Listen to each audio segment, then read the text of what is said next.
Well,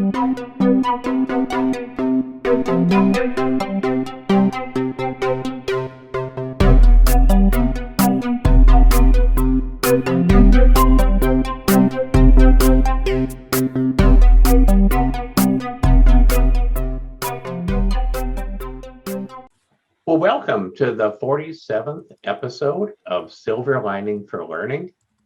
And we're very excited today to have Tony Bloom and Scott Isbrand with us from the Mobiles for Education Alliance, M-Education.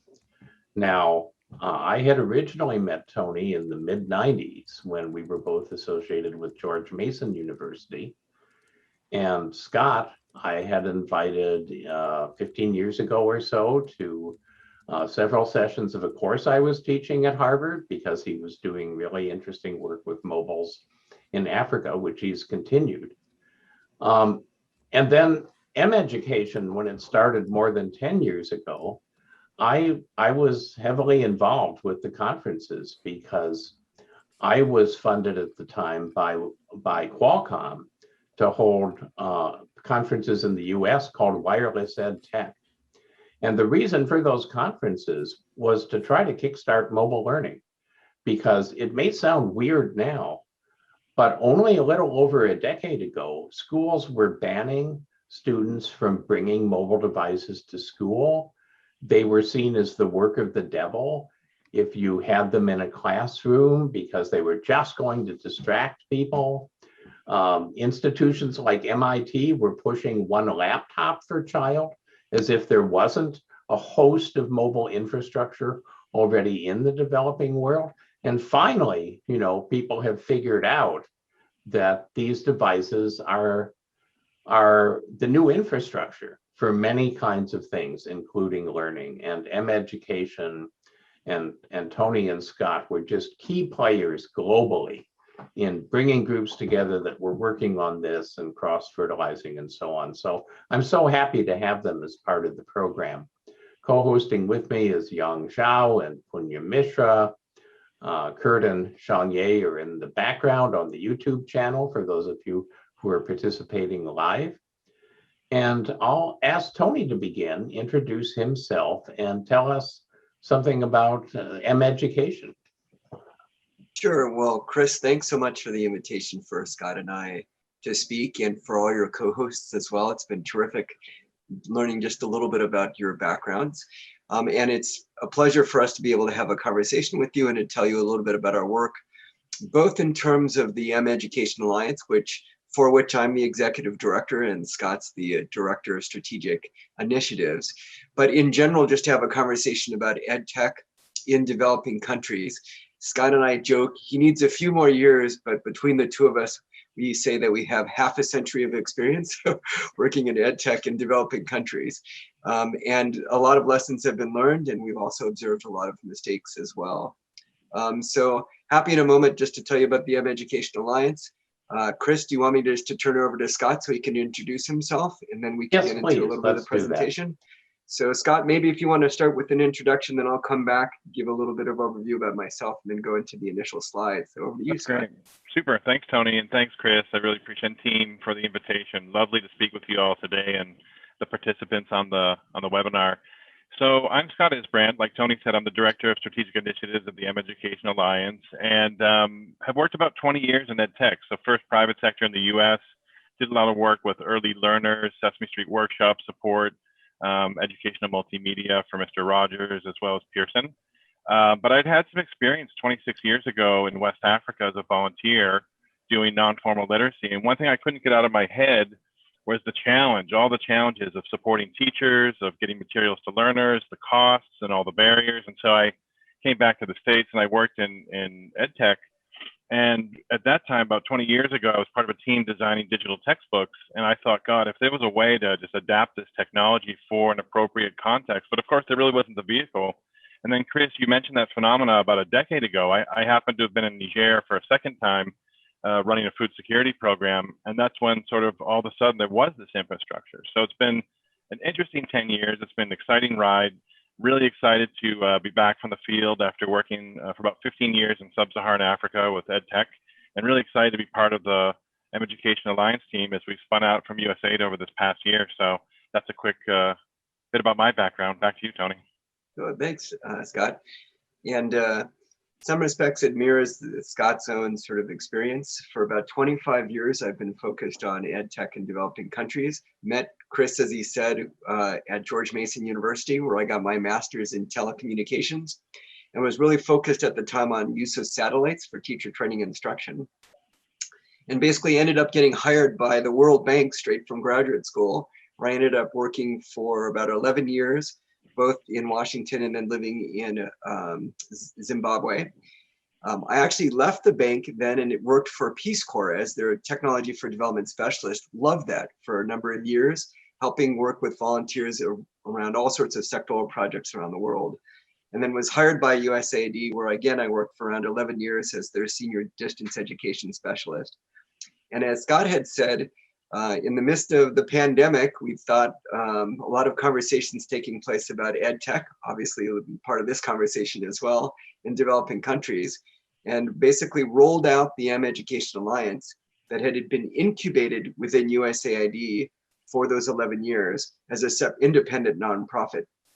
So Scott and I and another colleague are basically running the nonprofit, and happy to tell you, Chris, you and your colleagues a little bit more about the Education Alliance. Chris, do you want us to move right into that right now, or did you have any other sort of general framing questions? No, why don't you move right into the first set of slides? Okay. Can you guys see this? Can you see the slide? Yeah, just put into present mode. Good to go. Good. Can you see it? Yep. Okay. Yeah. So again, really hope that by and large, just a general conversation about exchanging experiences about ed tech, COVID-19 ed tech experiences globally. But we'll tell you a little bit about the Moles for Education Alliance to set the framework, at least to some of the current activities that Scott and I are supporting.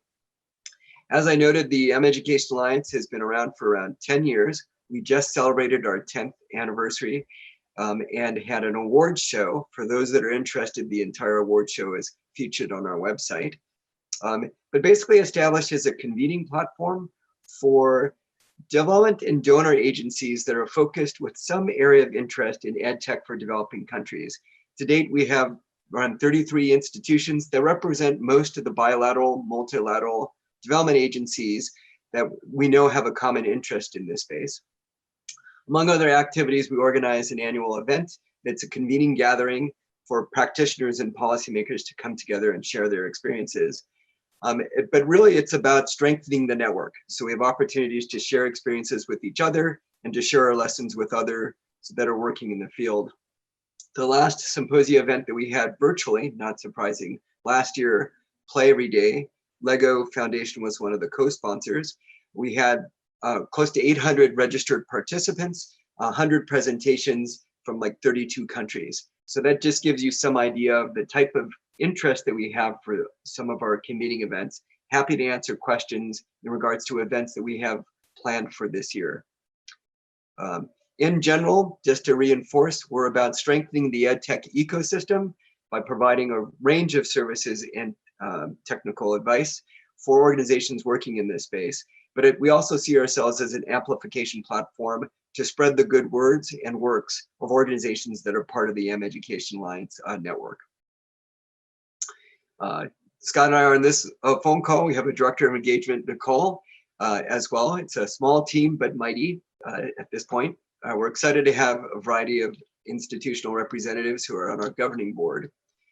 And then basically our roles are to convene events related to ed tech in developing countries, to help amplify, to share that information with organizations that are working in this space. And then we have a variety of signature activities that we'll be talking about later in this presentation.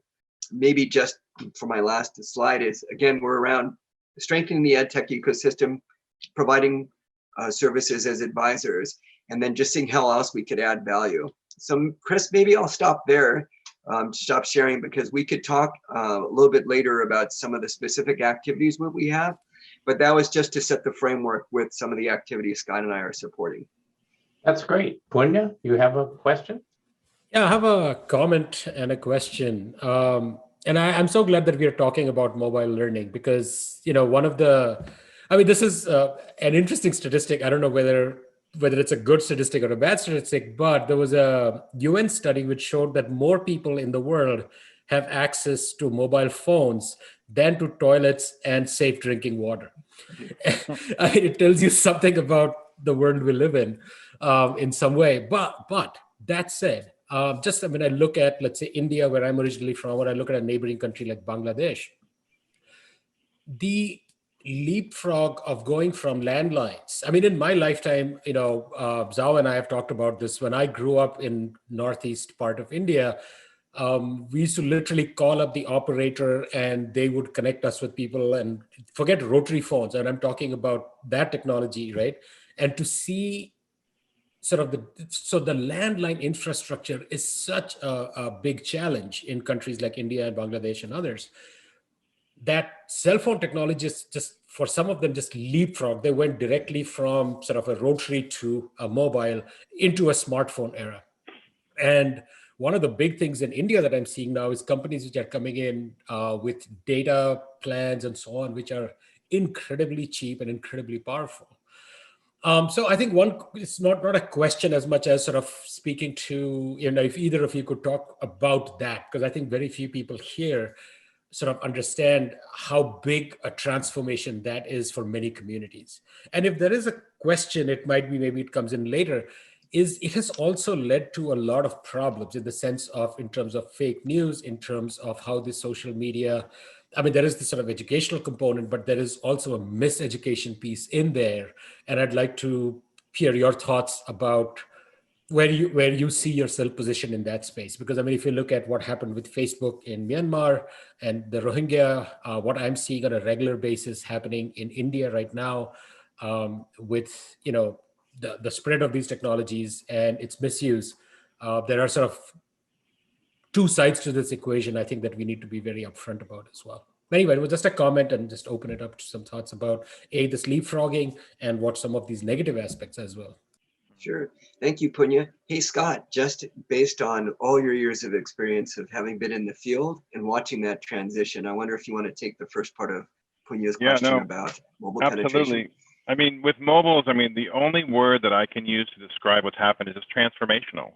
I think back to my decade, the 90s, when I was in Niger first, as a volunteer coordinator literacy program. It's funny you talk about kind of old tech. When I went to make a phone call, this was just about a 60-kilometer phone call from this region, southwest Niger, Torodi, to Niamey, the capital. The switchboard operator had quarter-inch cable, and they would go like this, and they and there we are. And then 10 years later, flash forward, I was in Niger again, leading the food security program, and this is when all the phones hit the market. It was first those great basic Nokia phones, and then before you even got into the dichotomy of the basic phone and the smartphone and the online internet phenomena, you had these in-between phones that Nokia first produced, that you had a little screen, you had a external speaker, the ability to play sound and video. And being an educational multimedia producer guy, I said, wow, you've got a mini computer right here. You've got the ability to now, this infrastructure, like Chris said, of thousands of folks who have in their hands something they're just using for calling and texting, but we can transform this into a distribution network for learning. And so the light bulb went off, and in 2009, I sort of developed this initial set of multimedia lessons for farmers. But then when I took out and it was just a simple guidebook. It was a very simple, SIL had produced, Summer Institute of Linguistics had these texts. So there was one or two texts in local language, Hausa and Zarma. And when I took it to the training, I'll never forget this. So for me, it was just a couple of accompanying pieces to a main face-to-face training. And when I brought the phones with these little support lessons, everyone suddenly was like, well, great, well, where's this and where's that? And, the teachers wanted more and the learners wanted more. And so I suddenly realized that there's this hunger and that mobile could really deliver on that promise. There's other considerations, and obviously in the decade, there's still more to do in terms of that offline distribution piece. There's a affordability piece that I think is important to talk about. It's not just owning the device, but it's how is content brought to the device, and is it still a barrier that we need to think about, that cost prohibitive piece. But if you go back again in that last period of 10, maybe 12, 13 years, it's nothing short of transformational. I remember being fairly cut off, living and working in a remote part of a developing country. And then now I can pick up the phone and talk to any of my friends in that same community anytime I want. And so that piece is huge too. So I think for the economic empowerment and for education, there's still a lot more to be done, but we've come so far. Oh, I'm just thinking of like when Zhao and I were first, when we came to the US, used to have all these things called MCI, friends and family, which would save you 10% if you, I remember all those things. And now, you just pick up and you can just call anybody, anywhere, whether WhatsApp or whatever. I mean, it's just the transformation has been amazing, amazing. Yeah. We'll come back. I think we should wait a little bit to come back to the sort of the social media piece and all that, because I think there are some foundational discussions that need to happen before that. So Zhao, Kurt, Chris, who wants to go next? Yeah. Yeah, I want to actually have a discussion with you since you guys are the veterans. I think everybody on this panel have been in this business for a long time, but not in that sense, because when Punya raised the question about transformation, I came from a tiny little village in China. And everybody now, I go back to my village. Not many people are left there. Most people went to the city to work as migrant workers. But when I went back, people had phones. And they had phones, but somehow the students were not learning from the phones. So that's I want to have a conversation with you guys to say, how come learning has not been happening on this media as much as we wish? Because like in China, I want everybody to be on their phone. But in China, the government banned the phones in the school, in the classrooms again. And this is China has banned many times now. But China is not the only country. France banned it. Many US school districts ban it. And apparently, something else is much more powerful than learning content. I know Chris, Christine has been working a lot on gamification, all those things. We don't need any data. Here we go. We don't need any evidence. Just use your view to say, could that change in some day that people globally are actually going to automatically on their own use mobile devices to learn? Yeah, I mean, that's a great point. I think going back to Chris's comment as well, it's unfortunate, but I mean, through the years I've seen, on one hand, it's a threat, I think, initially, like you said, phones were banned from the classroom. And here, if you take like a Mali or a Niger or a Burkina Faso, this is an AV cart. This is a whole, wrap around to the curriculum, having some the ability to show video and audio and have interactive multimedia. And initially, I think it was met with a lot of resistance. So it was banned from the classroom. I think there's a whole sensitization piece. And I think there's an engagement piece with teachers as well. I remember when I did some mobile learning work in Mali, some teachers were at a training and one person raised their hand. They said, is this phone going to replace me? Is this going to replace the teacher? It's like, no, this is an enhancement. This is just you're the foundation, you're the core of what goes on, the human element, but this adds value to everything that you do and it helps make your job better. But I think there's those issues that, we forget and they're probably still present. I think in education systems that there's this dynamic of, the phone is seen as just something as a distraction, but not a support. Go ahead, Tony. And Young, it's interesting because, of course, our work is in developing countries, right? But it's an interesting place to straddle because we're observing the developments in the industrialized world and a whole set of partners and really exciting work from folks that are on this and Chris and the like, and seeing how that can be translated for lower resource contexts. So in some respects, what we're interested in is less about the technology, and we're agnostic. Almost because there's a range of technologies that you could use, obviously radio and television and micro projectors and flash drives and mobile phones. And is it a smartphone? Is it a feature phone? Is it a basic phone? Ultimately, the core of it is who's the audience that you're trying to reach? What type of technology do you have to reach them? And then really it's a question of scale, because there's the privileged parts of these countries that will have access to the same resources that we have, right? Take it for granted. But then the vast majority of the populations in these countries, there still is not robust enough internet connection for smartphone access, for example. So we work backwards. We basically say, what is it we're trying to accomplish? For which audience? What resources can we use? And it's interesting, but it's not to say these communities aren't aware of the opportunities of technology. So when we first started in the field, like Scott was explaining as well, you might not have had a mobile phone in every household. Now, by and large, you do. Even in developing country context, it's close to a household.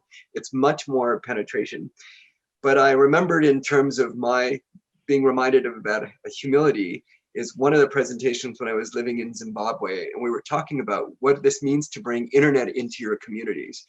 And there was an older woman in the back of the room and she raised her hand. My presentation was December 1999. And I thought, oh, I know this is going to be the question about porn, right? Because everybody talks about when you have access to the technology.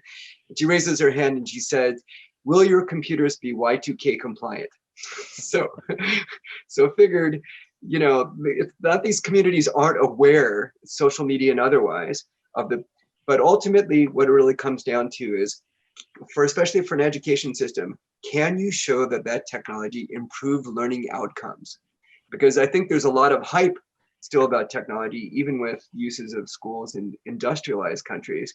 But ultimately, did it raise reading scores?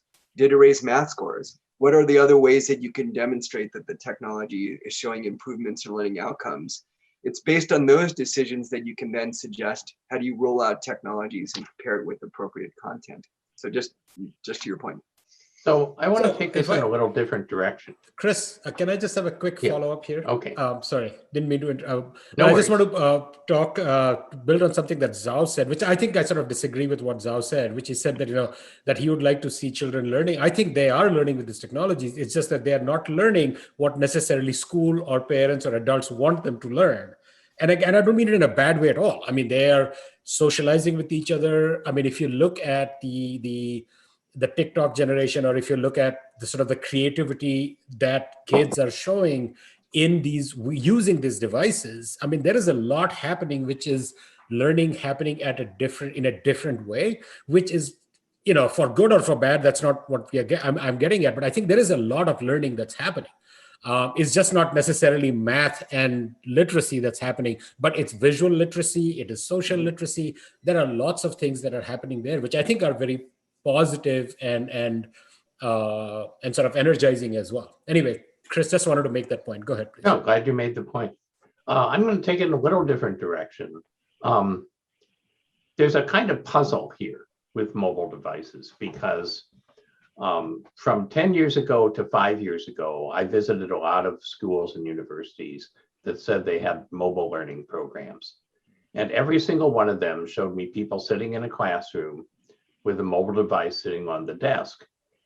And I felt like saying, no, what you have is a desktop program with a little tiny device because they weren't using it for mobile.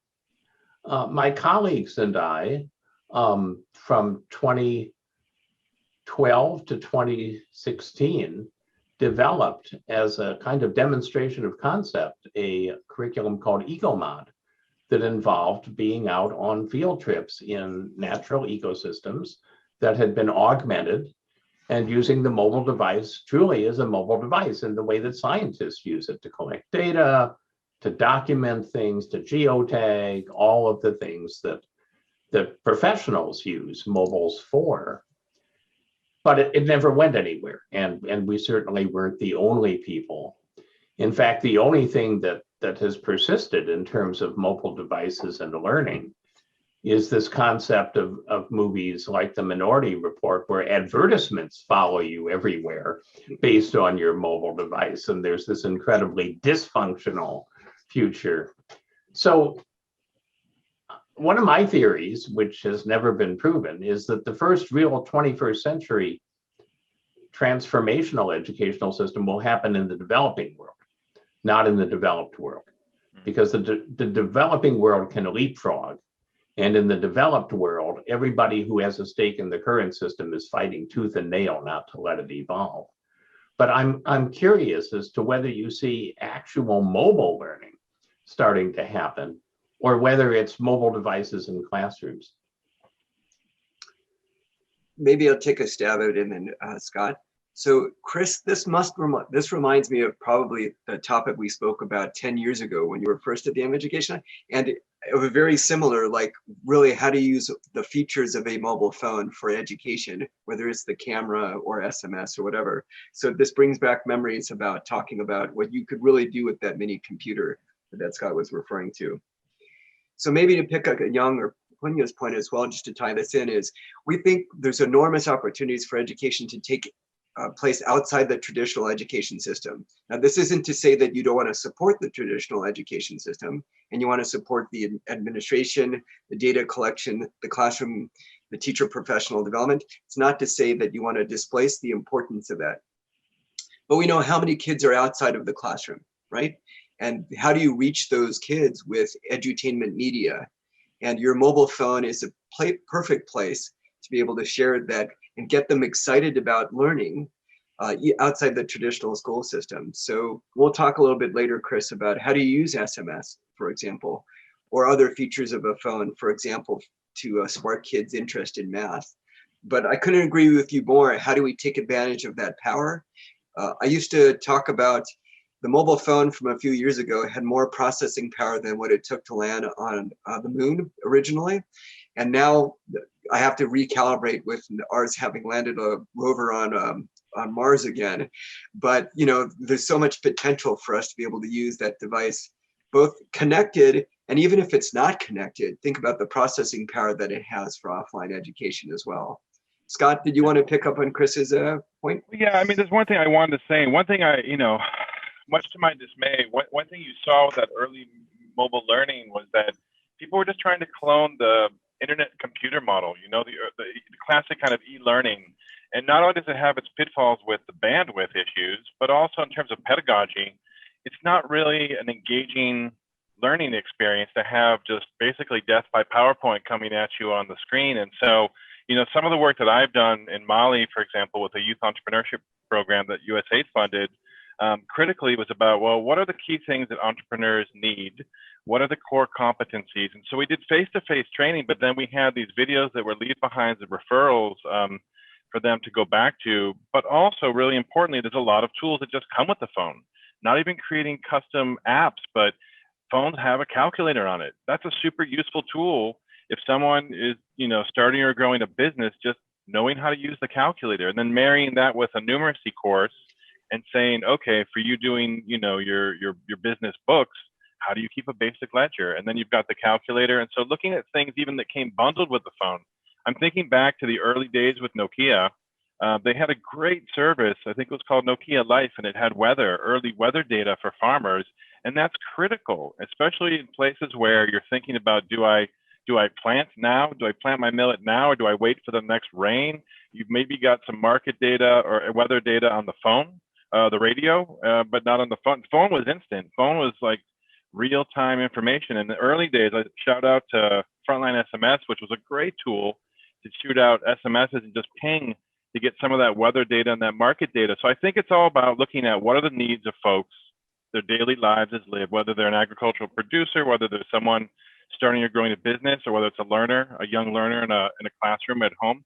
And then starting out with that needs framework, and then building something that's not just PowerPoint slide like things on the mobile phone, because a lot of folks did and do that. So it's really critical sort of to make it, something that's led from perspectives of folks who actually would use the services. So following that, actually, I'm going to bring back Chris' message and Punya's message together. One is that when Chris said you have a desktop with a smaller device. So that's actually interesting. In my mind, that's basically the schools have reduced the power of technology, mobile devices. So when Punya, I completely agree with Punya. Kids are not, they are learning on things, but schools do not recognize. So in many developing countries, again, my little village, and Punya maybe where you can be, and in Africa, as well as even developed countries, a lot of times schools in many ways have controlled the power of the device. So it's the teacher, it's the classroom. We've reduced that. So I've been thinking, especially for developing countries, I think Africa, even China and other places. Do you think it's possible? This is for both of you, Tony and Scott, is it possible for mobile learning to not enter the old-fashioned school? Is it possible? I mean, many places are building really bad schools, right? I mean, they have teachers, they have a hard time. I was in South Africa once. I couldn't believe I heard from the Minister of Education, this was maybe 10 years ago, their big job was to keep the teacher in the classroom because teachers wouldn't show up. And I said, I got what? So could it be possible for kids just to learn from mobile devices? It's possible, but I don't know. It seems like a slippery slope. I mean, I think I'm a tech evangelist. I advocate for ed tech. It's my passion, but I think you need to start with people first. And I want to come back to my comment about the teacher who felt threatened by the mobile device. I think it's a great opportunity for learners to acquire their skills in a unique way, but it's also a great way. I'm thinking about interactive radio lessons. It's a great way to build the skills and train teachers as you go. So we can't leave the teachers behind. The human element is the core. It's about the problems we're trying to solve first. And if technology happens to be the solution, great, or part of the solution. Like Tony said, there's a spectrum from no tech to some tech to maybe something up here, but we obviously can't leave behind the teachers and the educators and the parents and the community members. Scott, you can be brief. Just say, what happens? Like if you were in a tiny little village, you have no action to teacher. Do you think it's possible to devise? I know actually a bunch of researchers doing that kind of work in China. They're trying to do that, but then they're still piping videoed teachers from Beijing to do the job. So I was just wondering, is it possible? It's possible. And in fact, some of my early work in Niger, I was there in 96 and then in 2007. And a lot of my early work in mobile learning was thinking about, okay, so there's folks who have no access and now they're adults. And unfortunately, they had no access to education. Could it be that there's a mobile learning platform that gives them the just-in-time functional literacy and numeracy skills that would help them? So most of them were farmers. So initially, it was conceived of as a standalone, someone could do it on their own time, not necessarily be in a formal sector setting. And I think obviously, if that's what the context is and it's a resource lean environment, then certainly. But obviously, I think we're all looking at not just a quick kind of transactional type of banking education, if you will. We're all hoping for that kind of more robust, holistic, where there's a lot of human interactions. And I'm actually, ironically, watching my kids all go fully remote. And they're doing a lot of interactions and creative things, and some things that the teachers like and some things that they don't like. But it's all social learning. It's all collaborative. So I think there's an element you can do with technology, but there's still a human element that I would be remiss if I said we could do without. I think it's still part of the equation. And Young, and I just to add to that, I'd say while the technology penetration has increased and enormous potentials for that, for all the reasons that we've said, the premise that you could sort of just do education with only technology has been around for decades, right? And so I'd still sort of maintain, to pick up on Scott's point, it's never around the technology truly, it's around the content on the technology. And then I guess Punya's point, expanding sort of the set of skills, that's important. But ultimately, if we find that you paired the right content with the right technology and you could show the right impact, then I think that opens up enormous potentials for the further scaling and dissemination or lowering of costs, and we're getting really close to that. Smartphones, in India and elsewise, the costs are coming down. But I think laying the evidence trail, especially for education, there's still a lot more that we need to do in that space. If we're really talking about core education, as opposed to the additive components of 21st century education, problem solving, critical thinking skills, all quite important. But ultimately in these school systems, in developing countries, there's hundreds of millions of learners who can't read or write, and so how do you sort of pair the technology with tools and measure the benchmarks of improvement? So for a number of years, I set up this initiative at USAID called the All Children Reading Grand Challenge. Great collaboration between USAID, World Vision, and the Australian government. And for 10 years, we've been investing in technology to look at the impact for early grade reading. So we have a little bit of a paper trail upon which to compare the results. But I think ultimately you have to talk about, especially if it's learning in classrooms, pairing the technology with content. Outside the classroom, all sorts of potential activities, and inside the classroom. But that's really what I guess both Scott and I, as technology enthusiasts, basically know, that when you're working with education systems, their metrics of impact are based on learning outcomes. You know, So I'm, the reason, sorry, Chris, I just want to add one more thing to this is actually, recently, I just have been puzzled myself to say, what are you going to do with so many millions of kids who really don't have access to things? Now you have this, you have Elon Musk's, this links going, sending internet to different places. You have this mobile devices, and how can we help them? Because I have been very concerned about children who don't really have qualified adults to be a teacher for them. So that's really what I was really trying to drive the message. But also I have to say, in our existing education systems, not only in the US, but in many other countries, there are plenty of teachers who are really trying to teach the government required curriculum without considering anything else. And then therefore they're banning, mobile devices. Anyway, go ahead, Chris. So I'll go again a little bit different direction, building on one of our viewers, Dante Yin, who's been sending in questions and comments. In the United States, Maine was a state that very early had a major laptop initiative. They were kind of a lighthouse for the country. And Maine is very, very rural. I mean, it's not a developing country, but it certainly has rural areas that are like developing counties. Mm. And one of the things that happened with the Maine Laptop Initiative was that because these devices were at least semi-mobile, the kids would bring them home at night and the parents would get on them. And this was the entree for the parents and the family into the internet. It was through the kids. And when politically, when people said, well, this is a lot of money, and I don't know about the reading scores, and I don't know about the math scores, and the teachers are complaining, we should just write this off. It was the families who said, hell no, you keep this program going. We want this. So the impacts are manifold. And I'm wondering if you've seen that in developing countries as well, where the child, perhaps through a government program, is actually the entree for the family. Absolutely. I mean, through some of my work in the Sahel and West Africa, I've seen where, the folks, the beneficiaries were the young early learners, primary grade learners. And, they would bring the phone home in the cases where there was content loaded in the phone.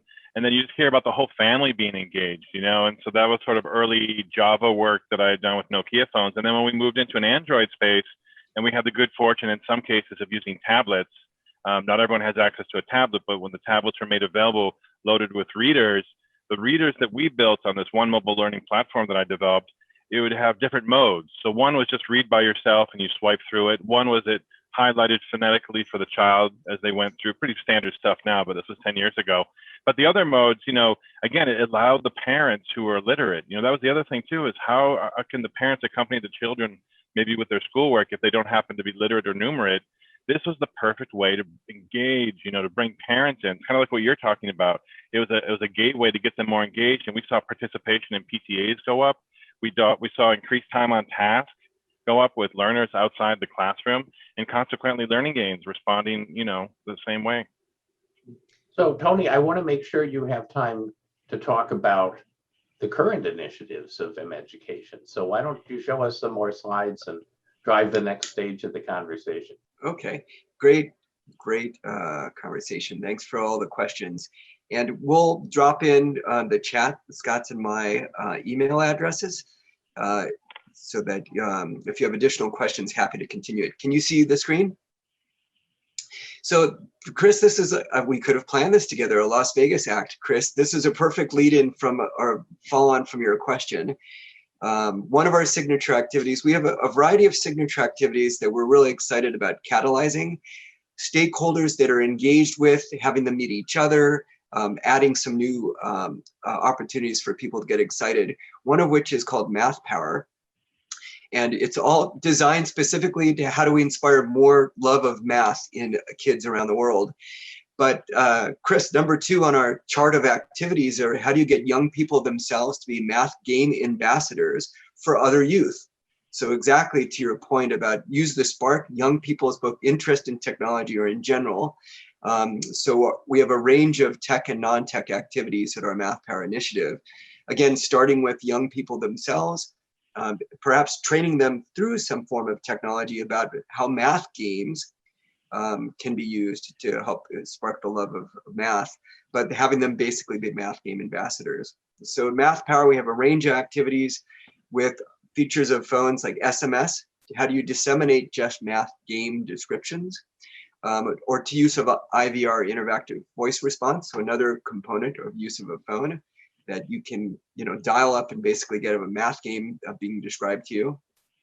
We're working with collaborating partners like Save the Children, Viamo, Education Above All, a variety of organizations.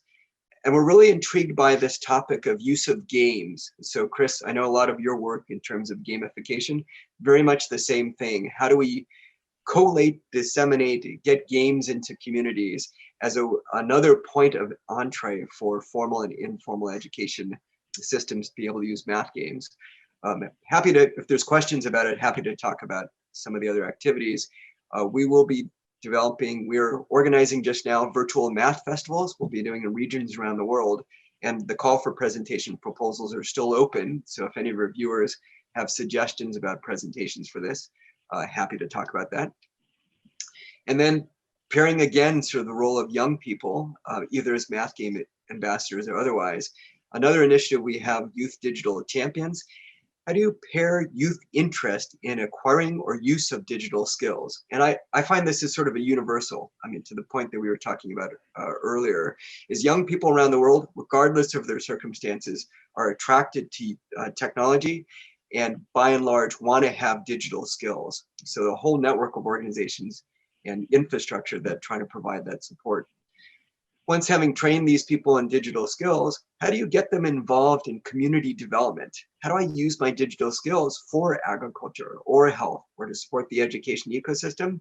So we're really interested in pairing the two of these together. Digital literacy skills, basically for development. So that's what our Youth Digital Champions is. And then Scott, I'm going to turn it over to you to talk about the third signature activity, the EdTech Academy.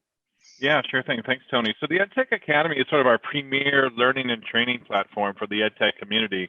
We're really bringing together kind of core learnings that we think would be compelling. So it's a marriage of e-learning courses, trainings, but also live events. So it's not just static, kind of asynchronous, traditional portal type courses, but we're marrying it with live events. So if you're taking a course, you actually have a chance to come to one of our live events and exchange with one of the content authors or experts or researchers or policymakers. So it's really kind of an active, engaging thing.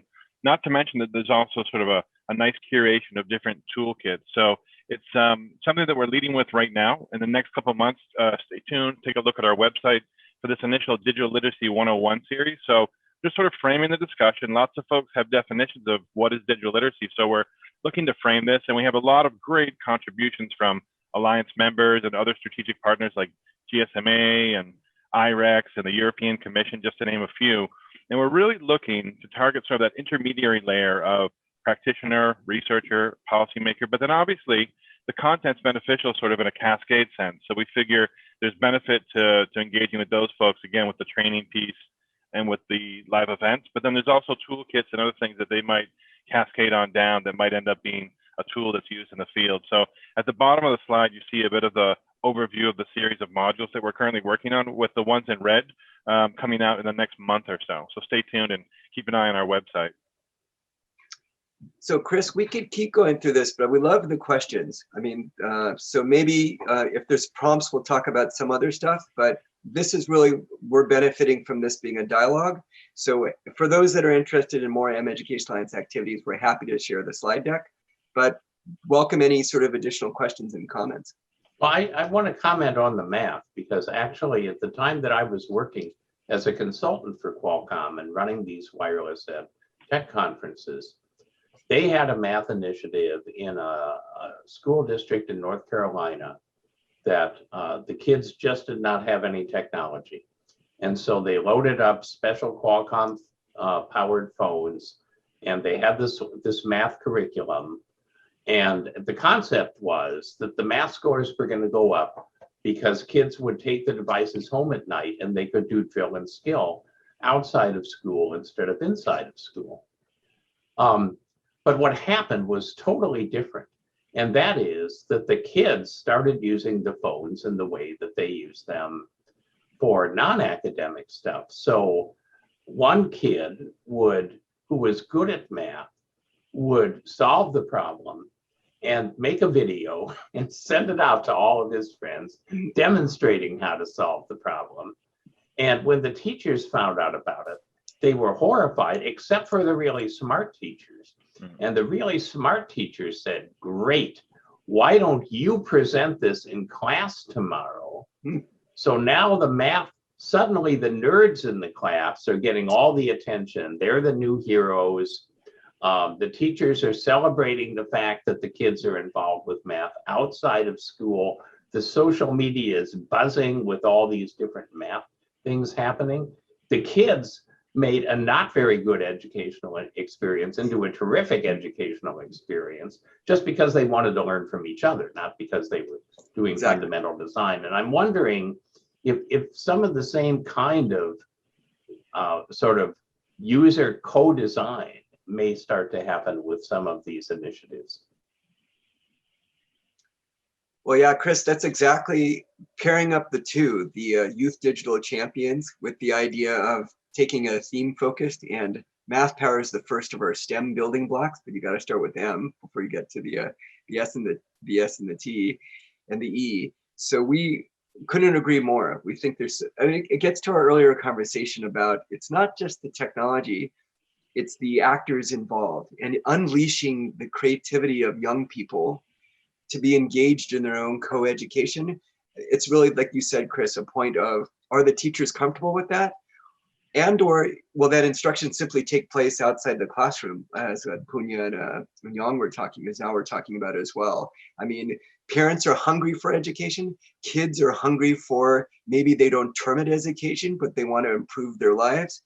And so the power is that the technologies, when you start getting tested tools that have quality content or create the space, as you said, for content to be created by learners themselves, Chris, then it's enormous. And the developing world is going to be a great place for us to be able to explore those opportunities. And just to add, Tony, to that notion, I mean, I think it's really critical to encourage the creativity of young learners. You know, I think what happens oftentimes, and as a tech person, I'm watching how in the US, we had to flip a switch and the kids are all doing remote. But, you know, quite frankly, it's a bit static, you know, it's not dynamic. And so I think if teachers leave the space for the creativity, the kids kind of come in to fill the gaps, what you're talking about. And I've seen this in Africa as well. People just kind of make a whole training course. I saw someone in Benin create a whole training course and then distribute it to their friends and family on WhatsApp. No support, no USAID funding, they just did it. And so I think in the same way too, if we can kind of have that workshop mentality for a co-creation space, exciting things will happen. The infrastructure is there, but how as we as practitioners can come in and support it, but pull back and also let the magic happen, you know? That's another part of kind of what we're talking about with our strategic initiatives. Jan, you have something? So I was just going to follow up with that, Scott, is that, and Tony, because COVID, we started this show because of COVID. And so we said, okay, we should look for some silver lining. And that's Chris came up with this whole thing. So, but when you were talking about, the school device becomes a family device, we said that a lot of young children actually become a family agency. A lot of immigrant families, we talk about, oh, we need the parents to support their children, but actually the children were supporting families. We know that happened when we did research like in Northern Thailand. We use children to reach their families. That's the kind of thing. But also, you showed math power. And all of these things, mobile learning essentially is going beyond your classroom walls. It's going beyond the control of the teacher. So globalization, global collaboration is in essence natural in mobile learning. So I was just wondering, because of COVID, a lot of children, 100% of schools really have been online, maybe for a week or for 2 weeks. All children in some way are moving to online. I was wondering whether in your own work, are you promoting the idea of global collaboration? Or do you see a natural collaboration of students? I mean students, I don't mean like teachers.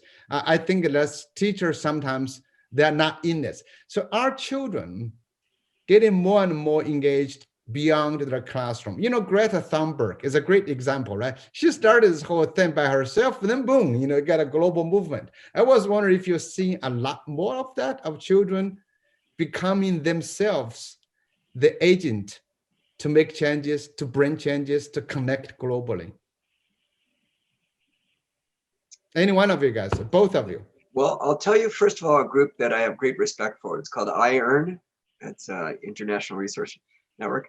And they link schools, classrooms around the world with each other. I love that model, because they were getting kids to connect to each other and be engaged in community development projects together. So absolutely the potential to break down barriers. And also you have your language translation apps, right? So again, as we start sort of looking at the opportunities to connect youth with each other, for the Youth Digital Champions, we actually wanted to have chapters of Youth Digital Champions that are partnering with each other around the world. And for Math Power, just to the point, we hope that ideas and inspiration will come from youth themselves and be shared as part of this network. So, I mean, I couldn't agree more. I think that's the whole idea of use the technology, break down traditional barriers, and give the ability for youth to be able to go to areas of community that they're interested in, and then don't spark their imagination. They already have their imagination. How do you sort of give them the ability to be able to communicate and share their imagination with others? Scott? Yeah, no, and I just want to agree with that. I mean, even before COVID, you know, the great challenges and some context of access to and quality of education, there were enormous hurdles. We didn't need COVID to kind of top it off, but here we are. And for those of us who work in this space, again, technology is not the end all be all, but it's a great enhancement, and it is a great leap forward when used in the right way and the appropriate kind of complementary manner. And so, you know, here we are, suddenly folks are saying, you know, not just in emerging economies, but also in the US, they might have Google Classroom, but that doesn't mean that they've created an inquiry-based kind of engaging, creative learning space where folks who are looking at screens all day are engaged and actively learning. So I think the way you describe that, it's the way forward. You know, there's a space there, I think, where, you know, we talk about matchmaking at the mEducation Alliance. We talk about linking folks from all over the world who are working in the education game space, you know, ed tech, numeracy, variety of different sectors. And it's really critical to have that engagement. So we learn from each other. You know, myself as a practitioner, I first met Tony about 10 years ago coming to present my wares, but then quite frankly, I took away much more than, you know, what I thought I brought, because I felt like it was just a wonderful space. And so I think that's really what we're talking about, that framework going forward for young learners to interact, those peer-to-peer mechanisms for teachers as well, and kind of looking at that holistic whole ecosystem support. It's not just here's some lessons on a phone, but how do we support the whole ecosystem going forward? So we're moving towards closure, but Punya, do you have another theme you want to bring up? Yeah, I mean, this was a question that was posted, and I think it's sort of a nice one, particularly given sort of your extended experience in this mobile learning space. Like you said, combined 50 years, is that the number that was thrown out? So the question would be, you guys look too young for that, but take it at face value. It's the filter. It's the filter. Okay, there you go. There you go. So you're not a cat today, right? So I think Dante Ian asked this question about what kind of suggestions or recommendations, I'm sort of broadening it a little bit, that you would give policymakers as you look at, and I think maybe the question could be in two parts. One is, you know, in Africa or other places that you were working in, or maybe what it means here in the US as well. So either of you or both of you can jump in.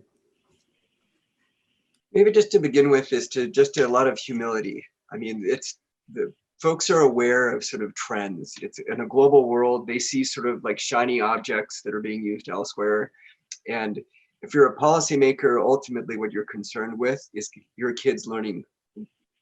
Yeah. And where the technology adds value to that in that ecosystem may just be that you invest in your data collection. I mean, ultimately it's where in that value chain can you have the most impact if you have limited resources. So it may be assessment.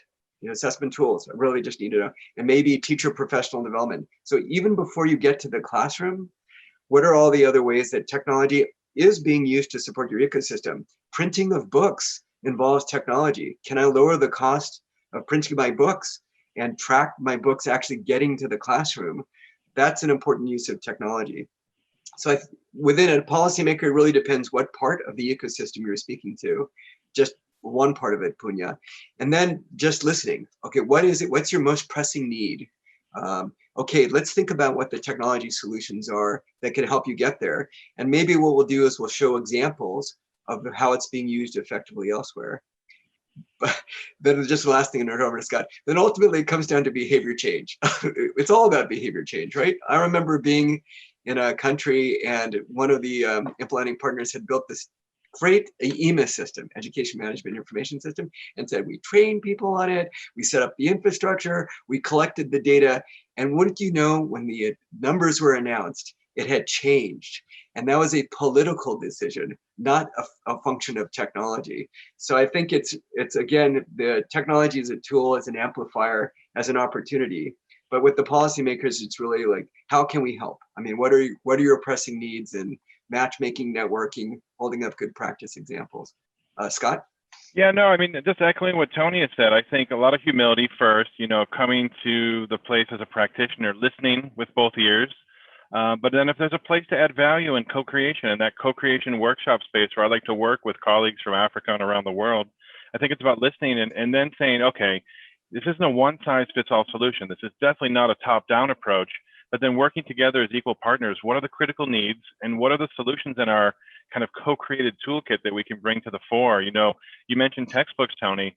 For the 20 years that I've been in this space and 26 years since I first went to Africa, that is still something. If you look at service delivery for education, unfortunately, there's fragmentation. And so fee for service, you know, outside of this classroom, but thinking about material support, it's still something that is prohibitively expensive, but that yet digital technology could really come in and provide value for service for a low cost. And so there's a lot of exciting things happening. I think policymakers have a lot to think about, and there's definitely in resource lean environments challenges in terms of making it happen on tight budgets. But I think, you know, again, it comes back to the whole ecosystem approach. It's looking at the whole system, all the stakeholders, and how we come together as equal partners to co-create and think about the way forward together.